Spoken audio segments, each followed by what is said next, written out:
All right, so tonight's session is on a referee game plan. So first off, we're doing an acknowledgement of country. So Football Queensland acknowledges the traditional owners of the land on which we play, referee, coach, administer and watch football, and recognise their continuing connection to the land and community. We pay our respects to Aboriginal and Torres Strait Islander cultures and to the elders past, present and emerging.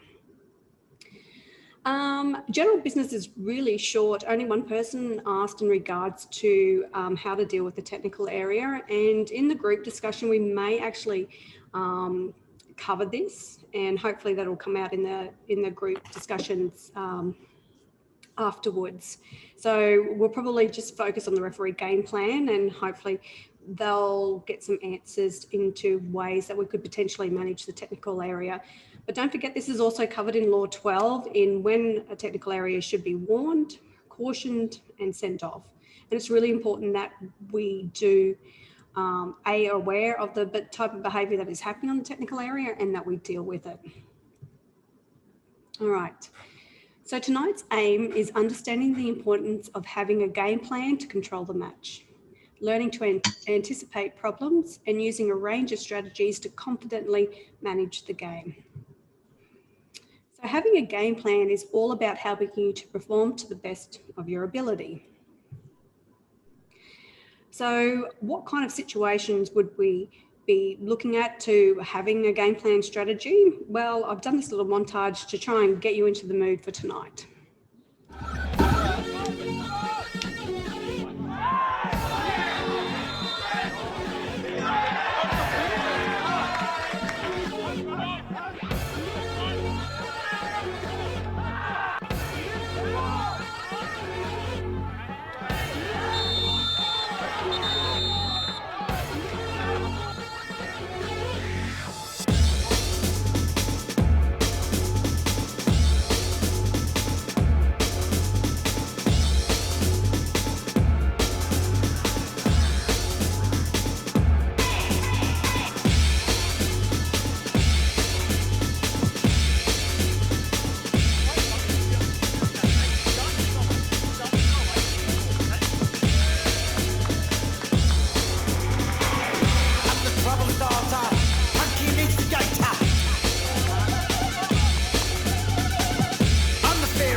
launch a poll to start with. I hope you enjoyed that montage. It showed a variety of situations. So some of them are expect the unexpected, that's for sure.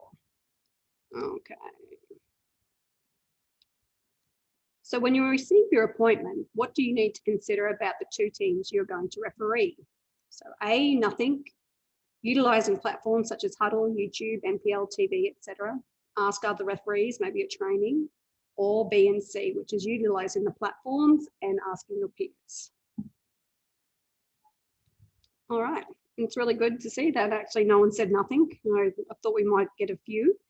While some utilise the platforms, 4%, and 4% also said ask other referees, but the great response is the fact that you're using a variety of tools at your hand to work out how to best manage these teams for the following weekend, which is really great to see. Okay, so how do we utilise this knowledge that you gather each weekend? So good preparation, again, as I just mentioned, is about expecting the unexpected. And that's at all levels of the game. The higher you go up, you'll have a really good basic knowledge, but then it's taking that knowledge to the next level is expected at the top level. So knowledge lies in anticipating problems, having a game plan, a strategy on how you're going to manage them. And it's also being able to identify and adapt if your strategy does not go to plan. And that will have to come on the fly, and that will generally come with the more experience, or maybe a more experienced assistant referee helping you to make that shift as the game is progressing. So what is a refereeing game plan? So tonight's session, we're going to focus on probably 1 and 2, more so than 3 and 4. So number 1, we're going to explore team tactics. What type of teams are they? Are they physical? Do they play a particular style? And we saw that in the montage I just showed. And individuals. So who are the key players that will influence on the game? Which players are likely to cause you a problem? And management of the technical areas, which will then, with the general feedback question, hopefully this will give that person a bit more clarity. History. Why is history really important? So it's not only the previous history between the two teams or between the two clubs, but also your personal history between the two teams and, again, the clubs. And having much awareness of their league position, are they close to the relegation or are they close to promotion? And the opportunity to win the league. So team tactics. So obviously if you've got access to YouTube and there's highlights packages or there's footage of the games, you know, watching some of their games or the highlight packages, even if it's a short snippet, are they playing short from goal kicks? Do they play direct when the fullback is in possession, i.e. the long ball transition? Do they look to counter quickly or counter press the opponent? And what are the tactics of the team in the set play situations? And why is this really important? So we're going to discuss it. So whether someone would like to come on and give their opinion by speaking, or if you're not feeling confident about speaking live, then put your comments in the chat and Mark can do it for you. So why is it really important to understand team tactics, and how does this affect your positioning during a game? Like, why is this important?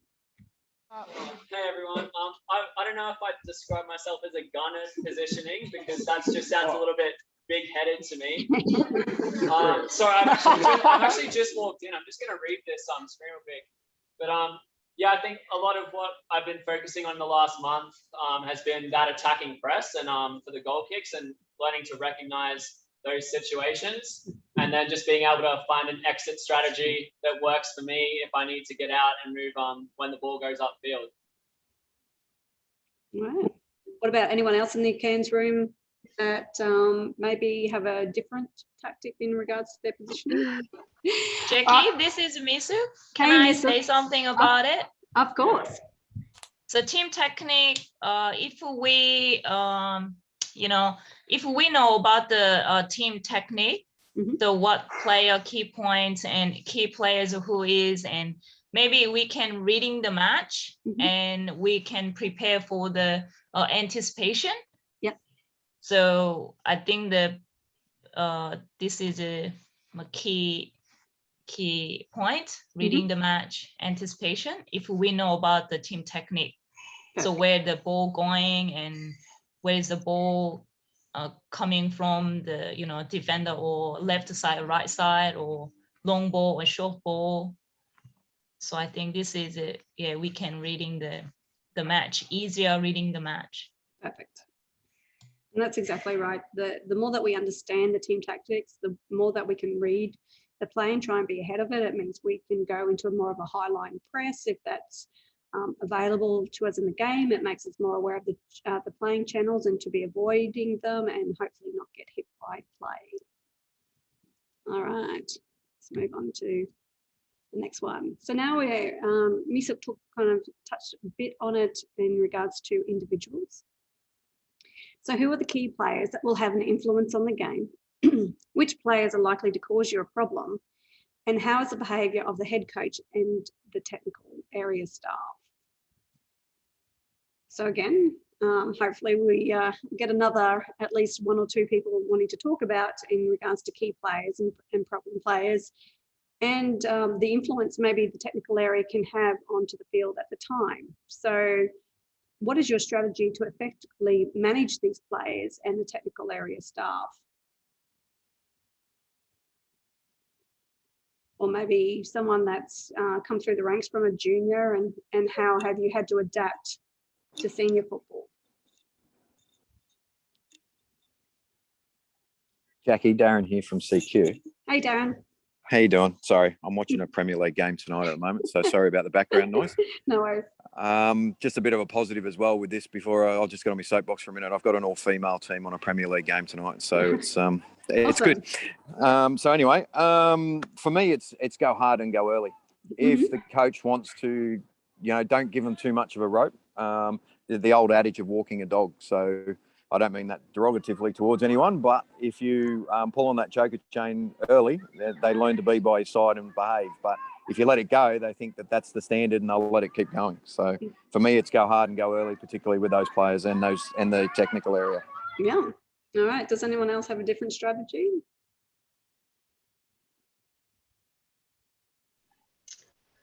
Jackie, just in terms of the key players that will have an influence on the game, especially if you're working with, these players and you've been working with them for a while, trying to form just a mutual, respectful relationship with them is going to get you so much further than trying to argue with them and get your point across. So they might not fully understand you, but just trying to have some sort of level of agreement or acceptance.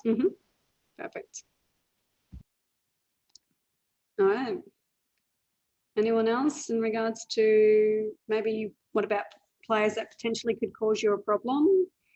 Do you have a strategy in how you may deal with them prior to them becoming a problem if you've had experience with them prior? Talking on the run when you're going past them. Perfect. Yeah. Just trying to eliminate things before it blows up. Yeah. Utilising the quiet word. People may not recognise the referee because the game's gone so well, but you've worked really, really hard because you've utilised that quiet word to keep everyone in check, and that's a really important tool to use and not to overuse it. Like, pick your moments in the game.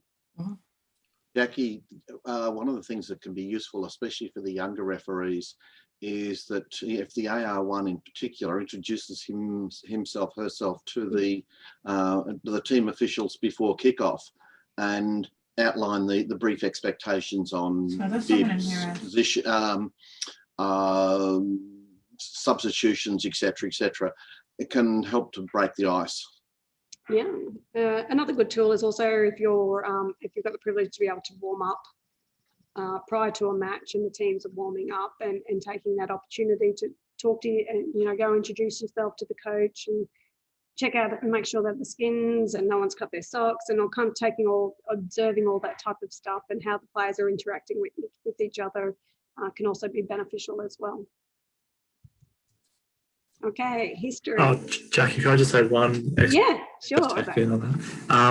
The only other thing with players that I've had in the past, sometimes I've found it useful to get on the front foot and communicate with them before anything goes wrong. So before to manage them. So even like at the walkout, or if they're a forward when they're taking a kick off, like just spend like the extra 5 or 10 seconds talking to them about how's the season going. I saw you've got 11 goals this year or something like that. If you can have some sort of research on them where you can open the communication before you even have to manage them, can be helpful as well. Yeah, building the rapport. So you've already established that, I guess, that base level of respect, and then you can just hopefully it just keeps building in a positive direction, more so than a negative one. Yeah, try and start positive and then more so, yeah. And what's even better if they actually start defending you. Yeah. To their own players is also when you know that you've got that level of respect, it's quite a good feeling. Yeah, it helps for sure. Okay, history. So why is history important? We all know of the teams that have got the local derbies, you know, whether a club used to be a certain ethnicity, if I can spit that word out, excuse me, is really important. The rivalry between the spectators and the negative history between the two teams. It's really important to be aware of it, because you may start with a firmer grip on the game and let it go if the atmosphere of the match also allows you and the players to. So I guess why if you're new to the area, do you try and gather this information, and you know, do you have a different strategy to manage such a game? Izzy, you had something to say? Yeah, so now that you put my photo on the point three, so if I go back to the grand final, and then I remember the first game that I did back to Olympic this year after the grand final, for me it was a bit I didn't know what to expect from Olympic, so I have to prepare that game like, you know, different to others. But yeah, it's a bit, it went well. Yeah. Finally, It did go well. So so obviously now we're coming into personal borders, which Izzy shared his experience with in regards to the grand final Olympic, and I'm sure that most referees have some sort of experience with Olympic, especially their spectators, and they do have I think, which will come up a little bit later. So again, have previous games gone well? Do they remember a mistake you made in the past, or did you award a controversial goal or a penalty kick against them, or not against them? Did you have a high number of yellow cards or dismissed players from the teams? And as Izzy said, you know, the grand final was a very high atmosphere match. So some teams and players, coaches and spectators, unfortunately, they have long memories, and they do have difficulty forgiving or forgetting. So I guess, you know, has anyone had any strategies on how do they overcome this, or do they just not let that type of behaviour affect them? Does anyone else have any experience that they'd like to share in regards to maybe a game not going so well, or it's perceived to not gone so well in their eyes? Casey? Hey, Jackie. Yes. Yeah. I was just going to say I've had it with a few teams, but my maybe my personal favourite is probably Canberra in the W League.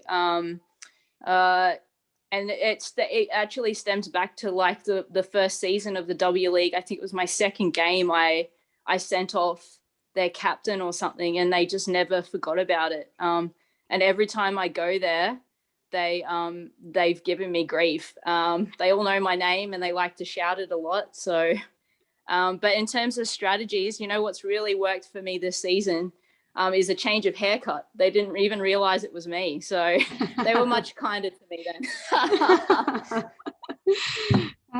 So you're saying a disguise might be in the benefit of the officials to try. Yeah, maybe a cloak or something.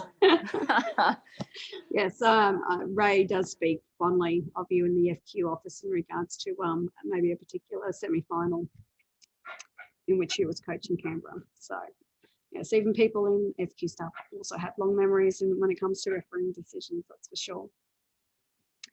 Catherine, you had something to add? I was just thinking back to the BWPL last year when Penn Power was kind of the force to be reckoned with. Pretty much if there was going to be a mass confo in any game, it was going to be Penn Power v someone. And something, particularly when I was doing games with Kiana, she usually didn't have too many issues because she knew everyone. But in terms of dealing with the benches, I found it good keeping it fairly light-hearted. It worked for those coaches usually. And then also having that, like, they were saying having that personal relationship, and Lucinda was saying that mutual respect for each other was good, because like when things got heated, I believe there was a Jack sent off a Penn Power player for Dogzo in the 20th minute. Taylor Brotherston, who's also a referee, took objection. It was rather amusing to watch. But yeah, keeping it lighthearted in that scenario worked well for us, and the game went on without issue. So yeah. All right. So match awareness, this one is got a few sections in it. So whilst all games varying levels of importance for each team, we must always approach every match with the same respect and consistency in our decision making. It's when teams, like sometimes a referee will change if they're being looked at by an assessor because they know a certain assessor may like you to be really firm on descent or skins or, you know, something like that. And then we start refereeing for the assessor to get the better mark instead of refereeing how we're meant to do week in, week out. So it's really important that you keep your level of consistency in your decision making, because that's what the teams become used to. So, you know, pre-match, you could consider what is the team's ambition, the importance of the game, their recent performances, and what the game context could be. And again, how that may change during the match, the pressure level, how it changes over time based on the game's current state. Are they winning? Are they losing? Is it a scoreline, the time of the match? So these are really important things. And then this is how, you know, you expect the unexpected, because as the pressure builds, teams start to get a little bit reckless in their fouls or the way that they start to play, and these things change and we need to adapt accordingly. So I guess, you know, how does this knowledge on the potential outcome affect your game management strategy? Does it affect it? Or during the match, how have you maybe gone in with a certain game plan and had to adapt on the fly because the game presented to yourself a little bit differently than what you expected?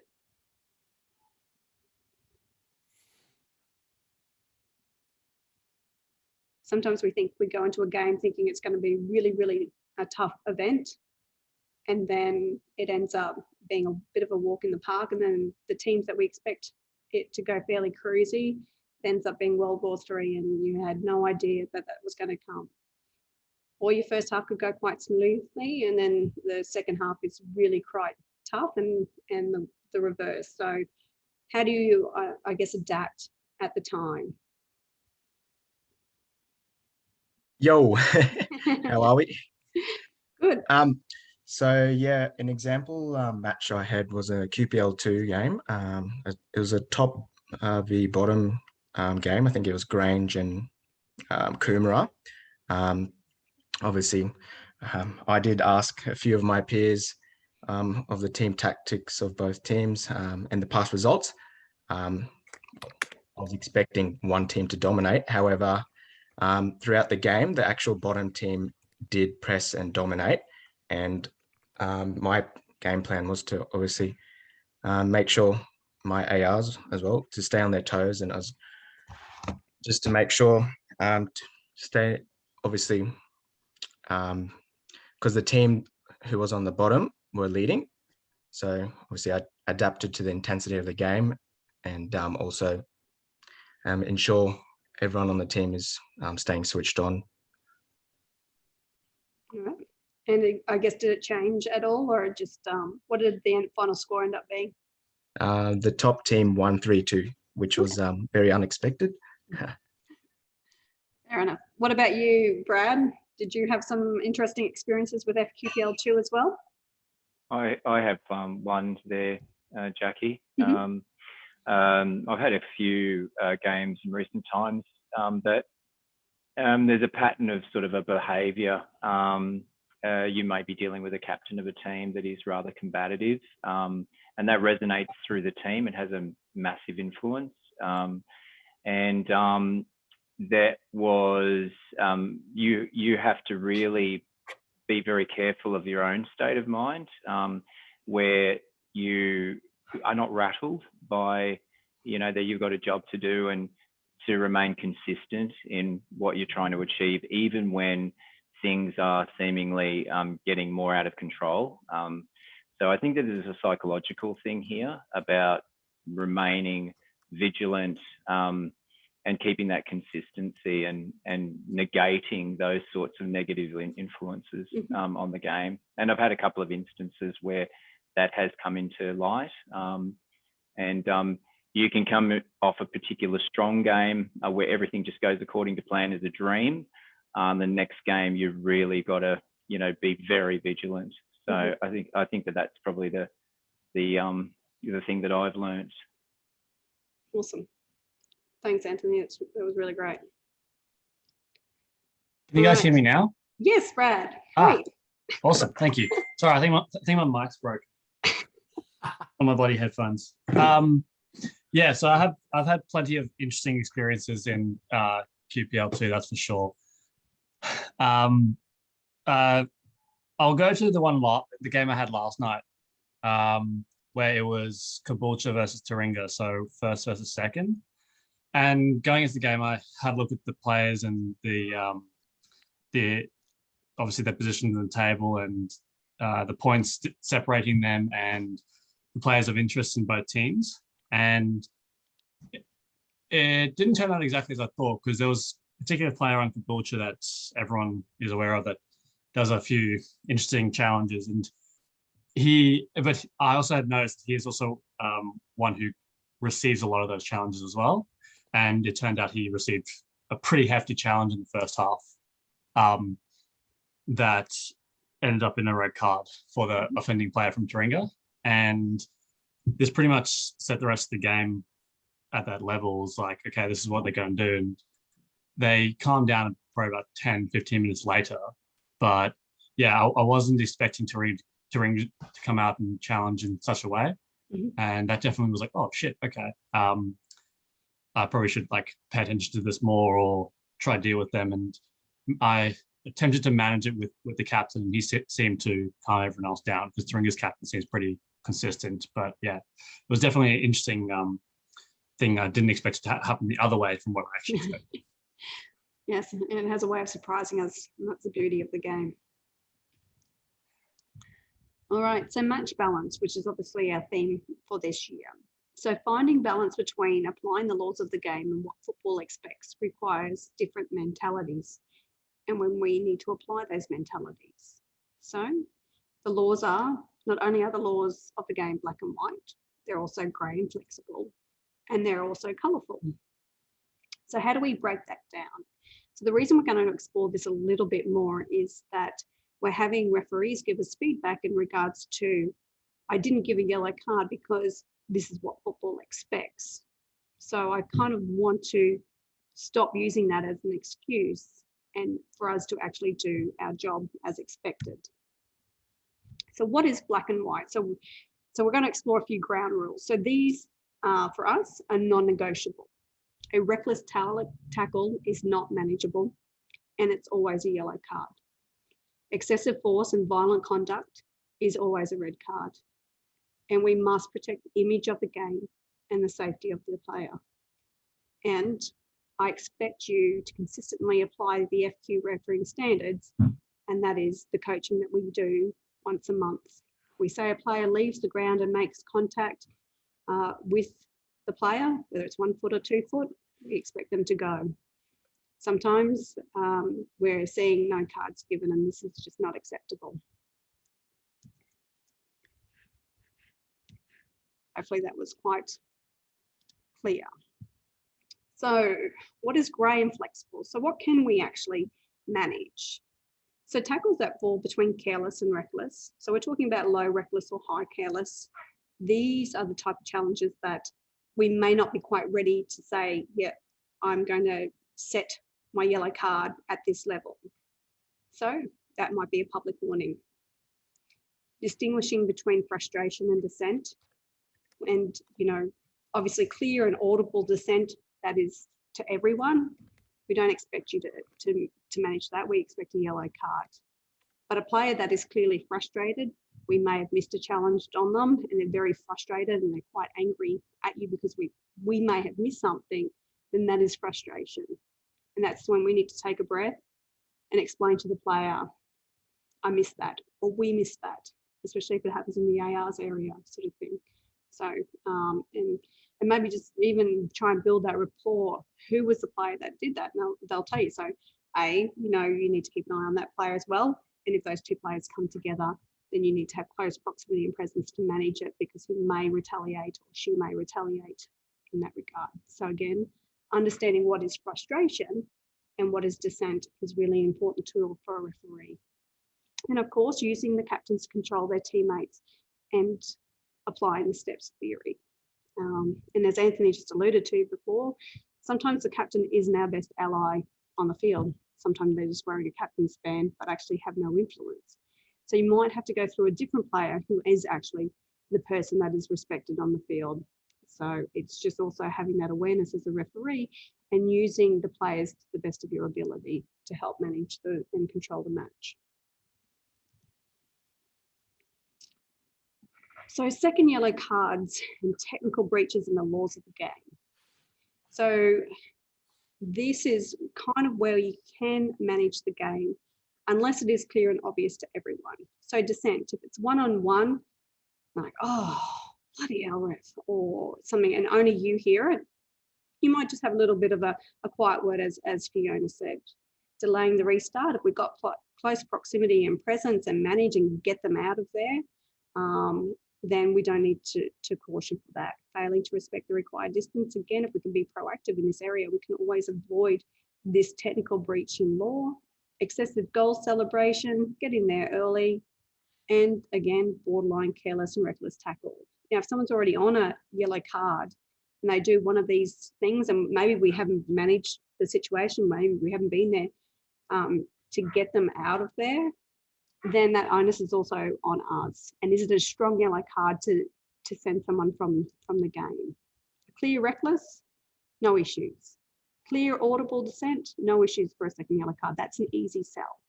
But these ones, if they're like 8 meters away from the ball, or, you know, they're moving away from the ball and the player kicks it into them, these are hard sells for a red card, and they're going to make your life difficult. So think really smart. Is this a clear and obvious breach in law to everyone? Or is it a weak second yellow card to send someone and expel them from the game? Or can I manage that? Does anyone have any questions in regards to that before we move on?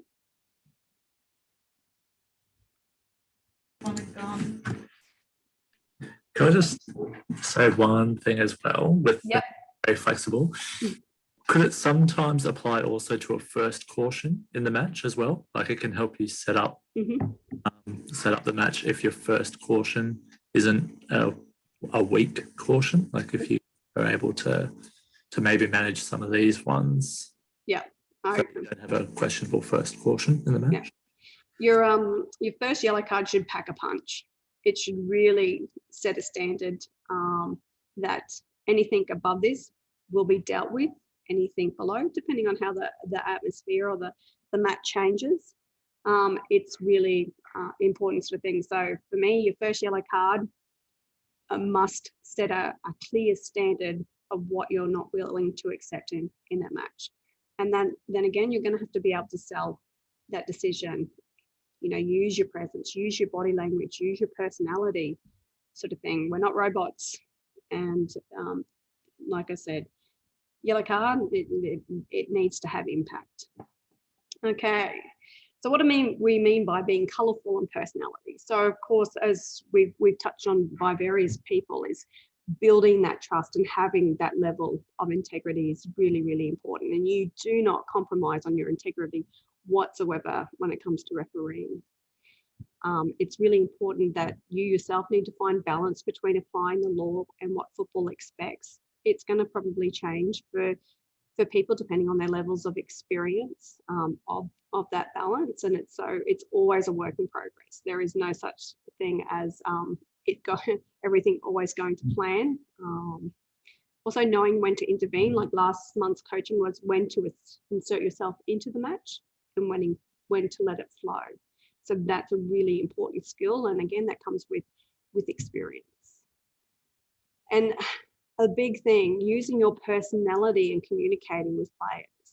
Some referees, they're not going to be that comfortable in having, we're not asking you to have big conversations with them, it's just building that rapport. And it can be just as simple if they ask a question, no, yes, or natural arm in natural position,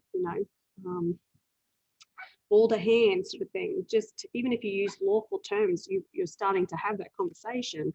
And then, sometimes banter will work for some people and sometimes it's going to work against you. But please don't be robotic and start showing your personality. Of course, showing concern and empathy when players are injured is important, and understanding the temperature of the match.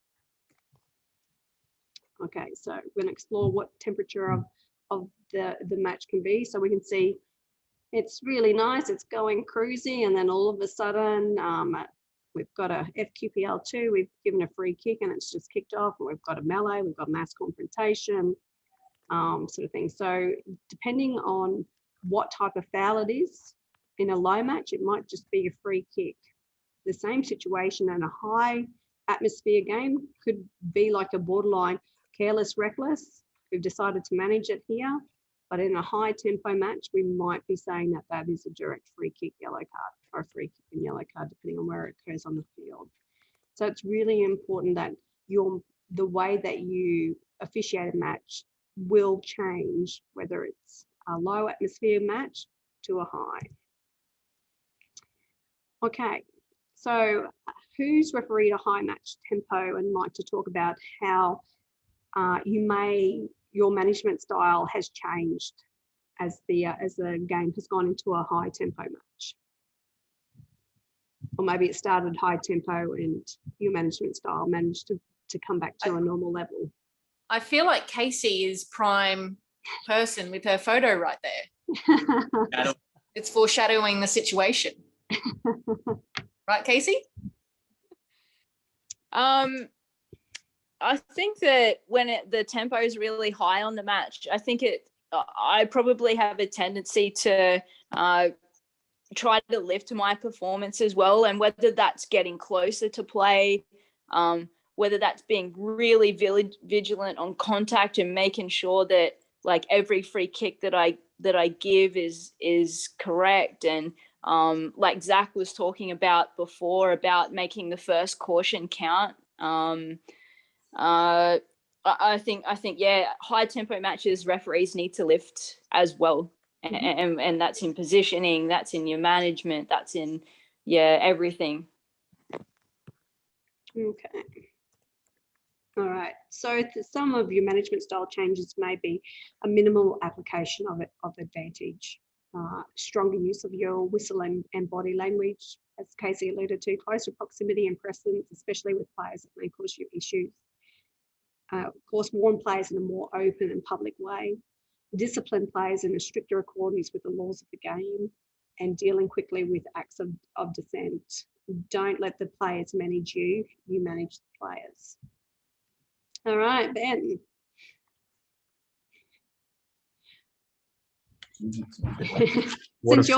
Since your picture's on here, how does your management style change with the low match tempo? Or are you just going to say, it's the complete opposite of what Casey said? I think in that scenario, they're pretty similar. If did you say low match? Tempo, yeah, or high match? or like just a normal match tempo.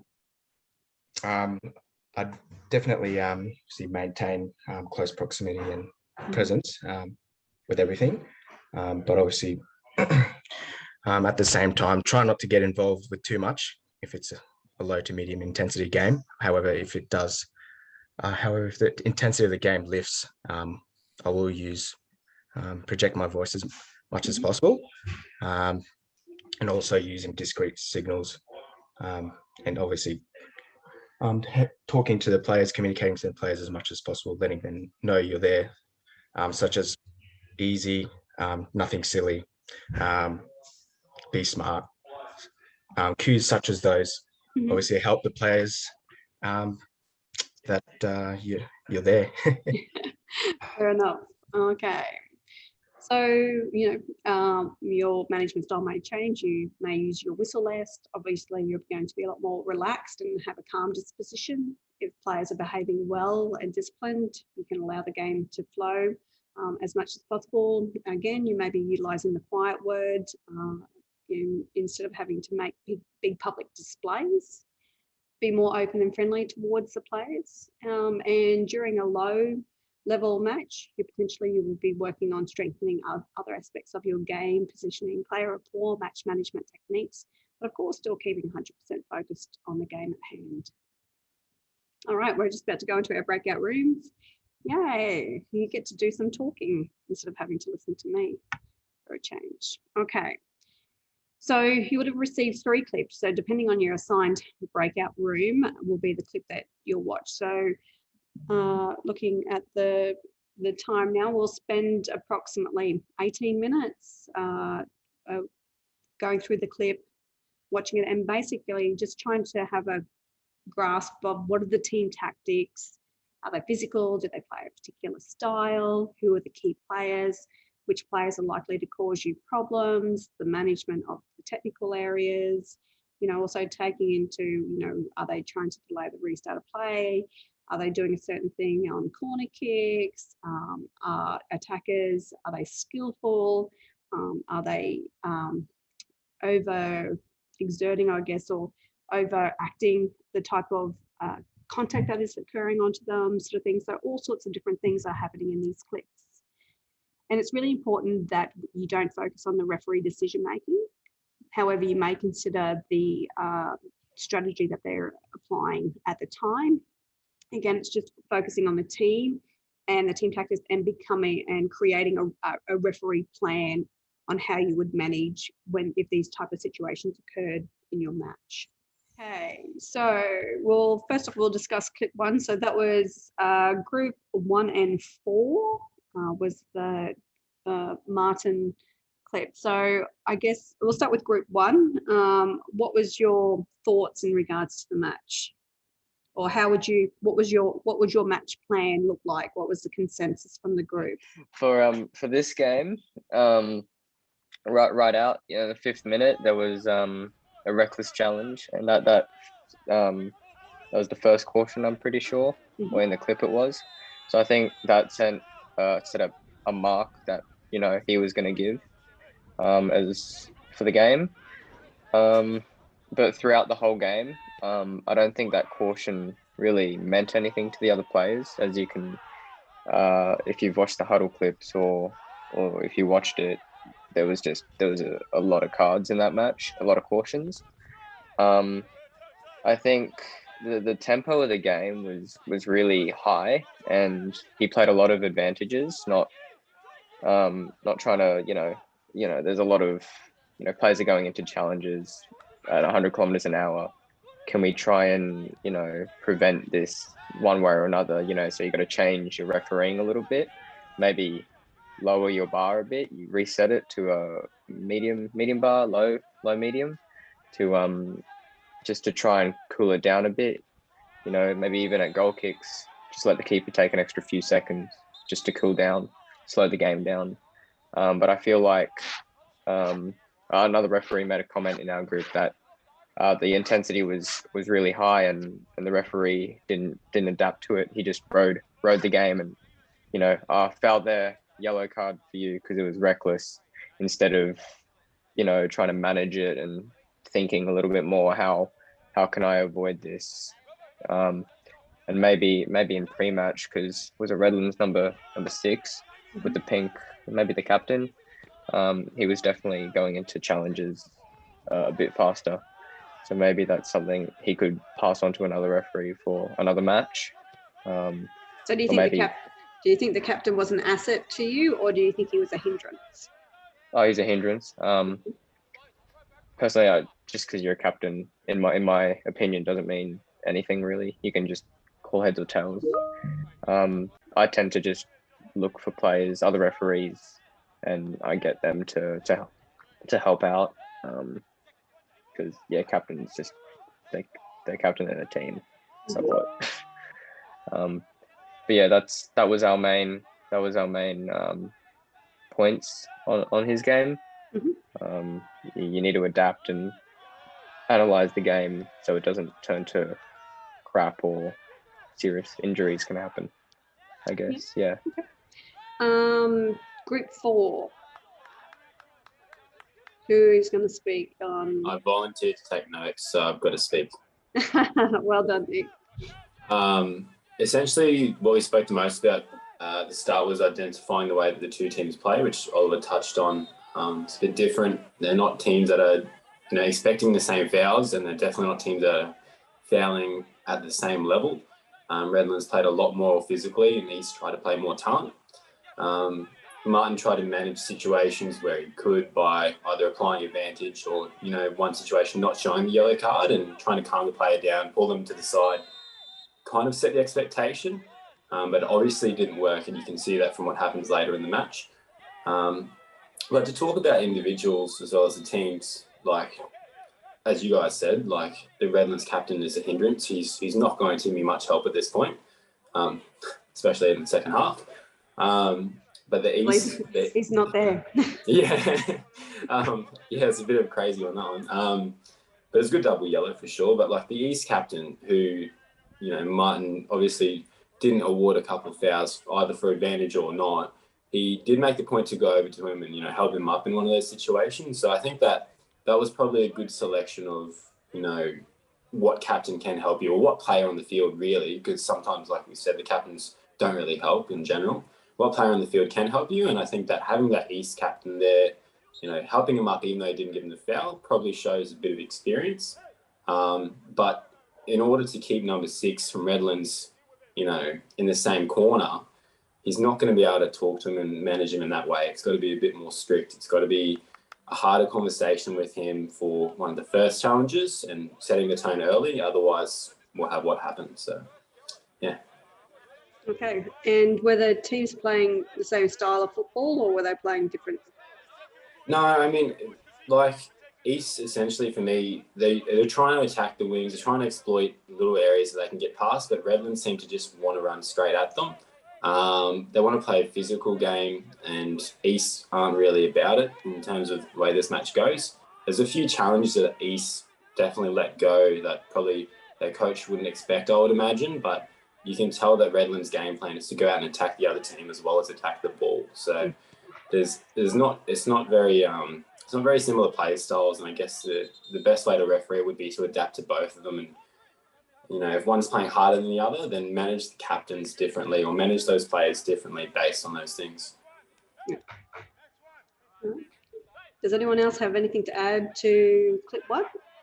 Maybe some of the groups that may have watched it previously and might have a difference of an opinion.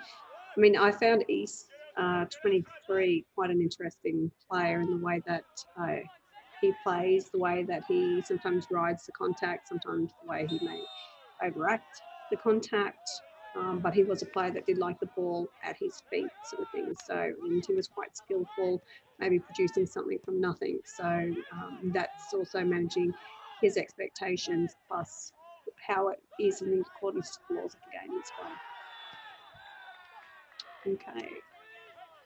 Clip 2, so this is Anton's game. We've got Olympic versus Moreton Bay United, which have featured quite heavily in previous coaching's clips as well. So definitely not an easy game to manage.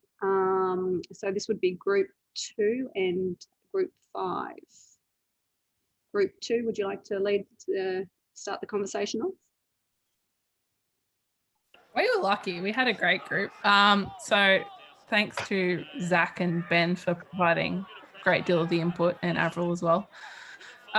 So we kind of started off kind of getting Zach to talk about how the two teams play, particularly as he's experienced that himself. And he was saying how Olympic without fault will play out from the back and up to their forwards, which are very small. And then in comparison, Moreton Bay's, he would say is one of the top 3 physical teams in the leagues, and have a tendency to go in hard from the get-go, and how that it was very clear that the small forwards from Olympic were going to be a target, and that was something that the referee would need to be aware of. So that was kind of focal point of discussion. And then Avril was talking about how in managing the technical areas, taking the person that the referee wanted to manage away from the group can be a good tactic to kind of calm the situation down, because there isn't kind of a peanut gallery surrounding you in some ways. And then the guys from Cairns were kind of talking about and identifying how Anton had picked his moments, and perhaps moments where he could have been a little bit more involved in managing the game. Yeah, and that was the other thing. He was saying that when he was managing the coach, even though taking him away was good, he took too long.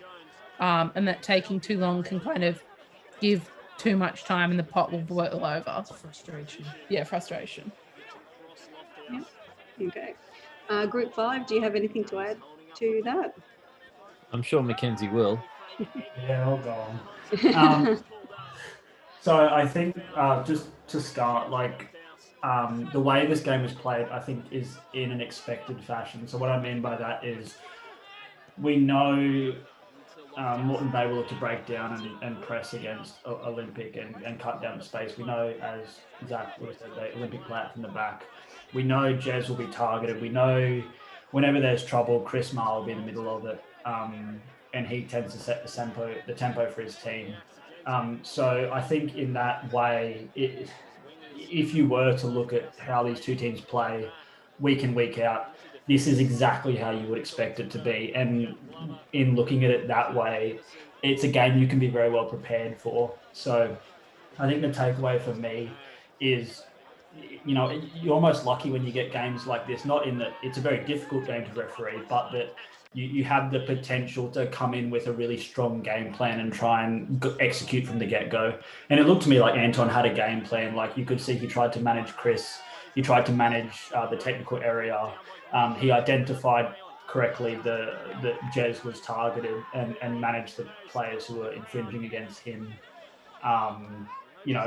Decision-making in an individual level is not so much an issue, but I think the takeaway for our group, what we discussed, is it's just really important to have a plan to try and execute that plan. And it becomes harder when the teams, as we discussed earlier, don't play as you would expect.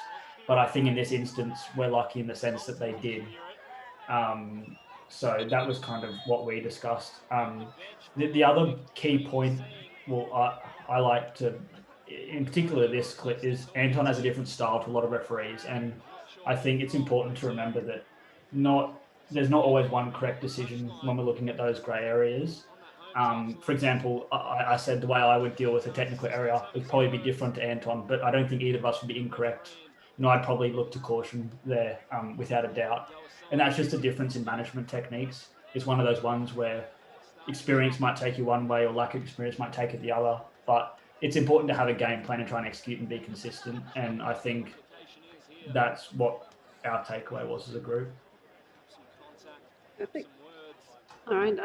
I know with Olympic that they would like as much playing time as possible, and teams counter by really trying to slow that play down and to be quite physical against something, so which is quite frustrating for them, which obviously spilled over from the technical area, which we've seen on previous times.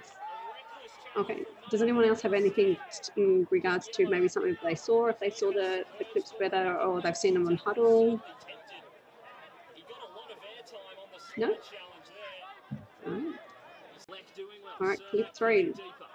Logan Lightning versus Gold Coast United. So Sunshine Coast, the other coast, Sunshine Coast. So obviously we've seen Logan feature quite a bit. I found this one quite interesting in regards to the way the Sunshine Coast played against Logan.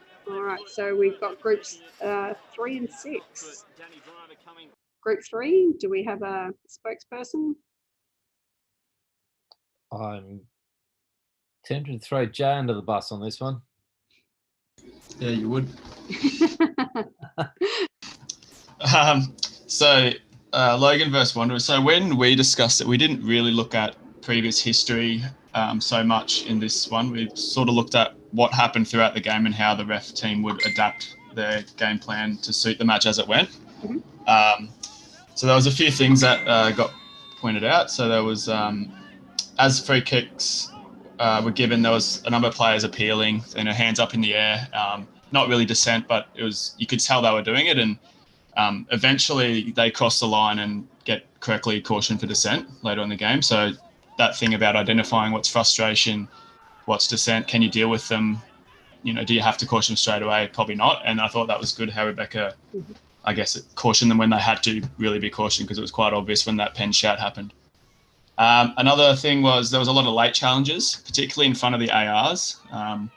So I guess as a team, you'd probably adapt your game plan and sort of isolate areas of the field where ARs could take responsibility to make sure that any late contact could be picked up and given to the referee. I think Rebecca was actually onto them all anyway. But it's something that I guess you find with some of these teams, they run in hard late and they don't pull out. So if you're aware of those players that can do that, and there are a few on these teams, then you're going to have a better chance of keeping control of the game. The other thing that happened was the game intensity picked up quite a lot towards the last 10 minutes when Wanderers scored. And we actually, you can actually see that Rebecca gets closer and has more presence towards the end, even though you'd think you'd be fatiguing, 90th minute, running out of steam, but she's actually getting closer to play in those key areas so that she has presence and can control the restarts better, and you're not having that stuff that you had early in the game where there's players crowding around the restarts, potential delaying situations and that type of thing. So. Yeah. Group 6, do you have anything to add to that?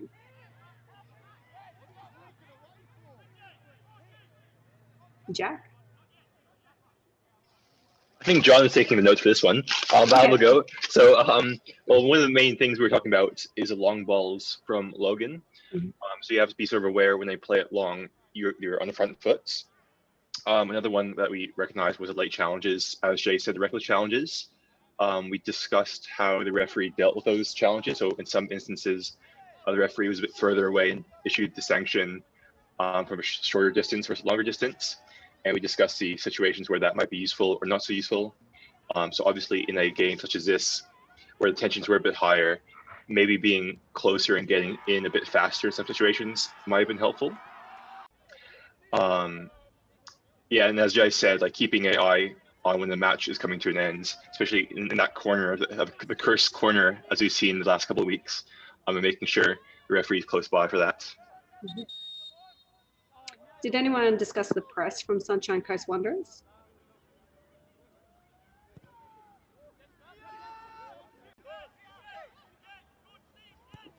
Take that as a no. I guess it was a no. For me, that was probably the standout tactic from the Sunshine Coast Wanderers, in which they executed quite well to get the win.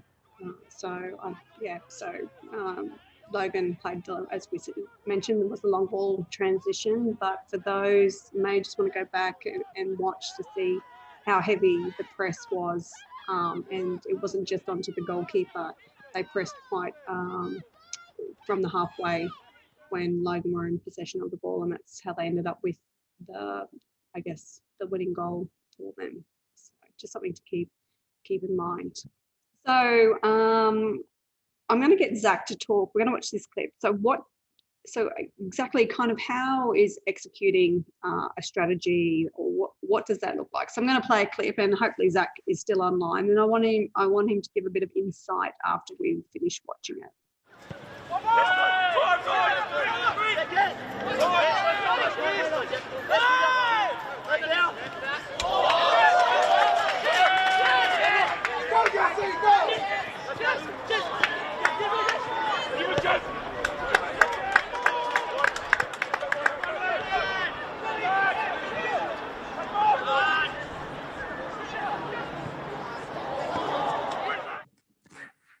Okay.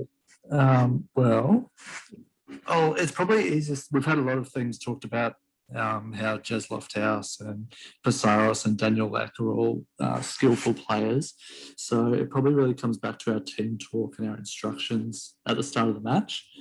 So one thing that I've found has been more and more useful has been once we receive the team sheets from both sets of teams, we just give ourselves a couple of minutes just to have a look at the team sheets and try and, as a team in our ref room in the sheds, just have a look and have a bit of a discussion there about who's starting the game and what maybe their style of play is. And then from there, part of my instructions is for us to work together and communicate to try and identify trends through the first 10 minutes. So the chat for this game, as I mentioned, was an eye on Lofthouse, Psaros and Leck for Olympic, and then Pengelly and Cunha are probably two players that we sort of identified from Peninsula as well, where things happen. So that's either they have a history of sanctions, or they're skillful players, or they're involved, or they get targeted. But those 5 players were where we thought points of interests would come from. So I suppose in this clip, with Liam O'Connor, I've got to give him all the credit pretty much for this clip here. He was on the camera side as the assistant. And you might have seen there was a foul on the captain right for Olympic, but the ball fell to Jez Lofthouse. And in that moment, Liam said really quickly over the comms, I think almost as he saw I was shaping to blow the whistle, that Lofthouse has got it. So that was a really good trigger in my mind to just hold off for a second, even though he was 2 attackers pressing Olympic, which was what we expected through the game. Even though it was 2 on Lofthouse, you could see that he had possession, only possession, where normally you would give the foul probably 9 out of 10 times. It was defensive third. If we're breaking it down, it was possession, not really opportunity, but it was simply Liam's communication that Lofthouse has got it, that we just took a second, that wait and see, and then he pulled something out of the bag to, well, I guess, help the ref team as well. But it allowed the game to continue and they had a good chance from it. So the chat before the game and then the way that Liam applied it really made it possible. Yeah. So for me, this is a really good referee match plan in just one aspect of it. I, again, identified the key players, the individual players, as well as the team tactics, ended up us creating as a team a really good advantage opportunity. It allows the game to flow, and we've got well, hopefully the coach was happy in this instance that we didn't stop play, because that would have really frustrated Olympic, that's for sure, in this situation. So well done, guys. Okay, so in summary, so again, the first step to a solid game strategy is, first off, we have to create a refereeing game plan, and it's understanding what a refereeing game plan is going to best assist you, the level you're at, the information available to you, and then executing it. But don't be bogged down in it. Just be like water, and flow. Be flexible in your approach if it isn't working, because in some instances it won't go to plan, and that's okay, because that's where the biggest growth comes from as an official. So again, try and forecast or think about all the problems that could have potentially occur on a field, how you become aware of them, and how can we be proactive in these situations. When you're confident in in the knowledge of your game plan, you'll be more relaxed. Nerves are always good. It's always good to have some nerves prior to a match, with a sense of calmness and confidence. Make decisions instinctively without conscious thought process, and also having a strong belief in your own ability. You will feel like you are in the right place at the right time to make a decision or a non-decision. Maintain concentration and having an awareness of what is happening around you. It's like the sixth sense sort of thing. You just know that the game is going well. And also maintain control over your emotions, not becoming tense, and therefore not only remaining in total control of yourself, but also the game. And the players can feel that as well. All right, does anyone have any questions in regards to tonight's session? Jackie, I just have a question about the Olympic match, first Gordon Bay match. Yeah. So about 3.5 minutes in the technical area scene, I was just wondering, like, sort of what happens if you know what happened in that exchange, because like I think something is said, and you can sort of all the Olympic technical area sort of get quite enraged and stand up. Okay. So at 3 minutes 30. All right. So did anyone actually see in the corner kicks that Moreton Bay United were actually physically holding Olympic prior to the kick coming in, like physically holding them? So I'll just see if I can play it. So you'll look in, if we look in here, in this area. Bit of push and shove, but on the name of the game is the ball centrally now, rising up was Cumineo, but Alton can clear it. And the bench from Olympic may be saying, well, we can't hear, or at least they're talking to, I'm not sure who from or to. So that tactic was actually being employed on every single corner kick. So it was just another tactic that Moreton Bay United brought to that match, which obviously was stopping their players making advantageous runs into the penalty area. So it was just managing, I guess, being aware of that as a refereeing team of what type of holding fouls are happening on corner kick situations and how that can have a flow on. Because obviously the technical area were getting quite enraged by the fact that we weren't identifying it or managing it prior to it happening. Okay, cool. Yeah, thanks. Nice. So, as I said in the requested clarification dealing with technical area, we saw Anton deal with the technical area in a certain way. Mackenzie alluded to the fact he may have dealt with the technical area a different way. Just it depends on your personality and what you feel comfortable in doing, and what has happened prior with the conversations that have happened between your assistant referee and technical. Normally, I always had the saying that my assistant referee was the warning, and if I was getting called over, if I had to stop the game and be called over, someone was getting a minimum of caution. I was not there to talk, because how many times has my assistant referee probably put up with the technical area prior to me having to be called over? So it just depends on what your pre-match is and your personality and your level of tolerance. But I certainly wasn't going to be stopping the game to warn someone, that was for sure. So it's just, again, it's up to you, your personality, the context of the match, and how hard your assistant referees probably worked in regards to the technical area and what's coming out of there to the actions you take. And again, be really familiar with the Law 12 in regards to the team officials of what we warn, what we caution, and what we send off. Okay, if anyone doesn't else have anything else to say, that wraps up tonight's session. I hope you enjoyed it. And again, if you didn't feel comfortable in asking anything on tonight's session, please don't hesitate to reach out and ask either your coach, your referee coach development officer in your zones, or the referee department.